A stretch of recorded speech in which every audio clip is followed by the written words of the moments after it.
Ce petit village est hanté par une légende.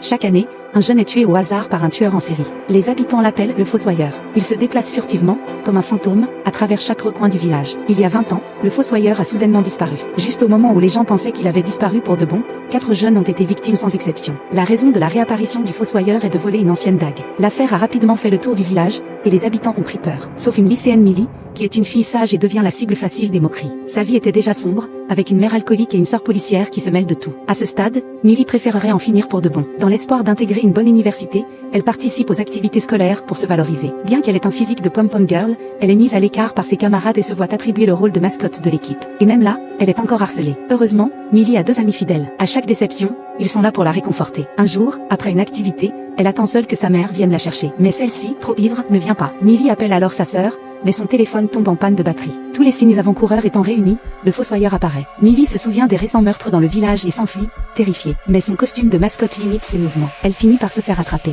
Le Fossoyeur lève sa dague bien haut, et soudain, des éclairs illuminent le ciel et la dague émet une étrange lueur rouge. Cependant, au moment où il la poignarde, c'est lui qui est blessé. Sa sœur intervient à temps pour sauver Millie, qui rentre chez elle changée. Quelque chose ne va pas, mais elle se sent étrangement pleine de vitalité. Après une nuit de tourments, Millie se réveille le lendemain matin, mais comprend vite que quelque chose cloche. Pour être plus précis, c'est le Fossoyeur qui s'est réveillé dans son corps. Sa mère, en voyant sa fille se comporter comme si elle n'avait pas mangé depuis des jours, croit halluciner. De son côté, Millie se réveille dans un entrepôt, perdue et déconcertée par son environnement. Elle s'échappe en vitesse, sans savoir que le visage du Fossoyeur est placardé partout en ville pour sa capture. Les villageois, en voyant le Fossoyeur, s'enfuient en criant. Millie, ignorant ce qui se passe, essaie de s'en aller discrètement. Pendant ce temps, le Fossoyeur, désormais vêtu de nouveaux habits, entre dans l'école. Contrairement à son image habituelle de fille sage, Millie, dans ce nouveau corps, attire désormais l'attention des élèves, et le Fossoyeur compte bien en profiter pour mettre en œuvre ses sombres desseins. Une camarade vient la provoquer, cherchant à en savoir plus sur ce qui s'est passé la veille. Le Fossoyeur esquisse un sourire sournois et l'emmène au vestiaire, sous prétexte de tout lui raconter, mais son intention est de la tuer. Pendant ce temps, Millie se glisse aussi dans l'école, ne supportant plus l'odeur de son nouveau corps. La camarade, pensant que Millie ne dira rien, se lève pour partir et tombe nez à nez avec elle sous la douche. Voir un tueur dans les vestiaires des filles, c'est de quoi paniquer. Mais avant qu'elle ne s'échappe, le Fossoyeur la rattrape et la jette dans une chambre froide. Plus tard, Millie, toute propre, sort de la douche et sent une présence dans les vestiaires. Malheureusement, elle réagit trop tard. Sa camarade est déjà gelée. Millie comprend alors que le Fossoyeur est dans l'école. En classe, face aux moqueries de son professeur, le Fossoyeur retient sa colère, mais il n'oubliera pas de lui faire payer. Ce comportement inhabituel ne passe pas inaperçu auprès de Millie, qui en est troublée. Pour affronter le Fossoyeur, elle cherche l'aide de ses 2 amis, mais manque de peu de les effrayer. Sans avoir le temps d'expliquer, elle ressent pour la première fois une vague de tristesse. S'engage alors un affrontement dans la cuisine. Malgré son envie de paix, ses amis refusent de lâcher prise. Millie finit par les assommer et leur montre une danse de pom-pom girl pour qu'ils la reconnaissent. Ses amis, stupéfaits, reconnaissent enfin Millie. Ayant compris toute l'histoire, son meilleur ami Aming a fait des recherches en ligne et a découvert que ce vieux poignard servait à un rituel sacrificiel. Si le sacrifice échouait, les âmes des 2 personnes échangeaient leur corps, et si elles ne se poignardaient pas de nouveau dans les 24 heures,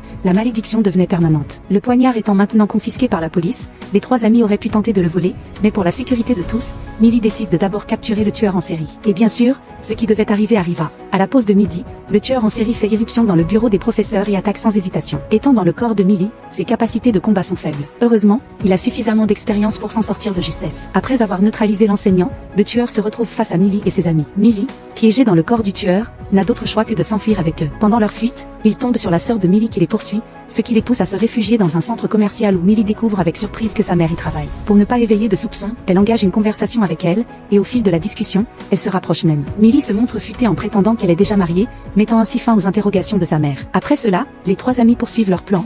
Grâce à une application, ils localisent le tueur. Ils se précipitent sur place et sauvent de justesse un jeune homme qui allait être attaqué. Ils ramènent ensuite le tueur ligoté chez Aming, prêt pour la suite de leur plan. Au réveil, le jeune homme se retrouve face au tueur et est tellement terrifié qu'il en reste sans voix. Pour le rassurer, Millie récite la lettre d'amour qu'il lui avait écrite, suscitant une réaction intense d'émotion, bien qu'un peu gênante. L'étape suivante est de récupérer le poignard au commissariat. Aming reste pour surveiller le tueur pendant que la jeune fille, experte en mensonges, entre avec assurance dans le commissariat et réussit à distraire la sœur de Millie pour la faire sortir. Pendant ce temps, Millie et le jeune homme, restés dans la voiture, ressentent une certaine attirance. Alors qu'ils discutent, la mère d'Aming rentre et découvre Millie attachée. Choquée, elle interroge son fils sur cette situation bizarre. Avant qu'il ait pu s'expliquer, le tueur parvient à se libérer. Par chance, il manque de force, ce qui permet à Aming et sa mère de s'en sortir indemnes. Pendant ce temps, la jeune fille a réussi à obtenir le poignard, mais la sœur de Millie revient. Profitant de leur confrontation, le tueur fonce vers le commissariat, parvenant à tromper la sœur et s'emparer du poignard. Millie entre à son tour, mais elle est prise pour le tueur et se fait maîtriser. Heureusement, le jeune homme intervient et détourne l'attention de la sœur, permettant à Millie d'enfermer le tueur dans une cellule. Il se dirige alors rapidement vers la fête de l'école où le tueur, arrivé avant eux,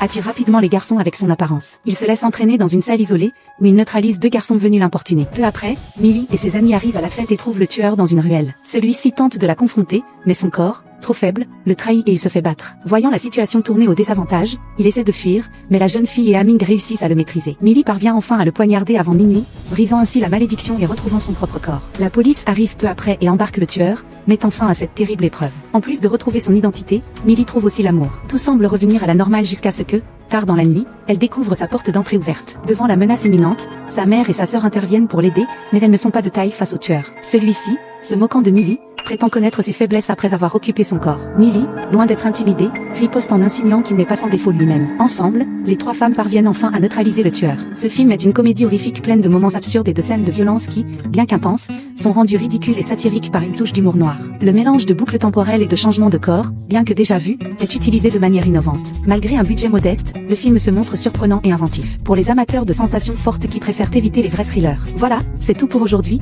on se retrouve dans le prochain récap.